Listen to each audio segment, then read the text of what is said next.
All right, let's talk about the civil rights movement. Most of us, we know the story of Rosa Parks. But what if I told you that the whole Montgomery bus boycott really started 9 months earlier? And it started with a 15-year-old girl. Her story, honestly, it changes everything we think we know about how history actually gets made. So, just look at these two dates.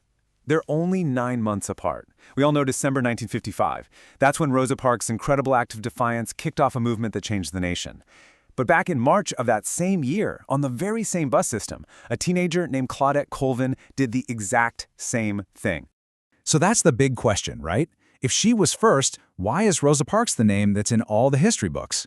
Well, let's really get into that, because the answer tells us so much about the strategy and the sacrifice and the often kind of messy reality of how social change actually happens. It's about way more than just who was first. To really get this, we've got to go back to that day. So picture this. It's March 2nd, 1955, Montgomery, Alabama. A young girl is on a bus, and she's about to make a choice that will not only change her own life, but eventually American history itself. Now, Claudette wasn't just any 15-year-old. She was this amazing student who was just soaking up Black history, really thinking about the Constitution. She'd been learning all about heroes like Harriet Tubman and Sojourner Truth, and she had this quiet but powerful anger about the injustice she saw every single day. So here's what happened. The bus starts to fill up. A white woman is left standing, and the driver starts yelling at Claudette and her friends to get up and move. Her friends, they did what they were told. But Claudette, she just felt something different in that moment. I mean, can you imagine? That quote just shows you the power of history living inside a person. It wasn't just her sitting there. She felt like she was carrying generations of resistance with her. And for that, she was handcuffed, her books were thrown on the floor, and she was dragged off that bus to jail. Just absolutely terrified. And here's the thing. This didn't happen in a vacuum. The local civil rights leaders, including Rosa Parks, they knew about Claudette's arrest almost right away. But they had a really tough, strategic decision to make. They decided that Claudette wasn't the right person to be the face of this massive boycott they were planning. And the reasons were, well, strategic, but also just heartbreaking. She was young, she was fiery, and a little while after her arrest, she became pregnant while she was still unmarried. The leaders just felt they needed a symbol who was, respectable in the eyes of the public, someone nobody could criticize. And that person, well, that was Rosa Parks.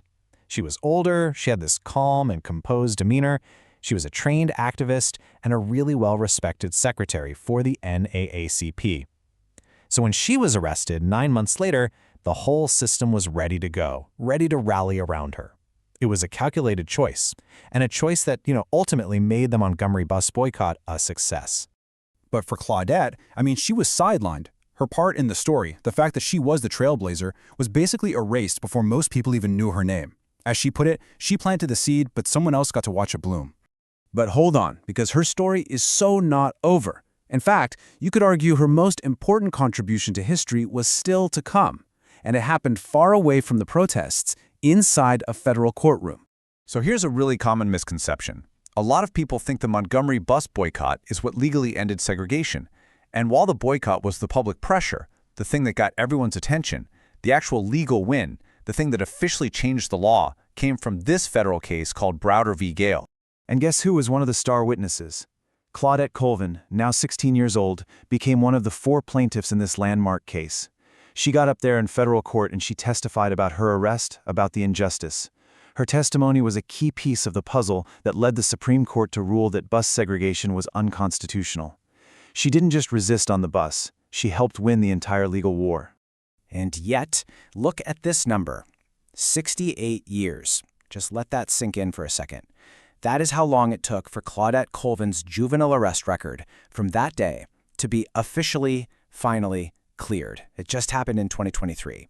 She was 83 years old. So what do we take away from all this? Why is it so important to tell Claudette's story now? Well, because it teaches us something so fundamental about how change actually works. First off, this is not about Claudette versus Rosa. Not at all. It took both of them. It took all of them. What Claudette's story really shows us is all the invisible work, the first dangerous steps taken by people who might not fit the perfect storybook narrative.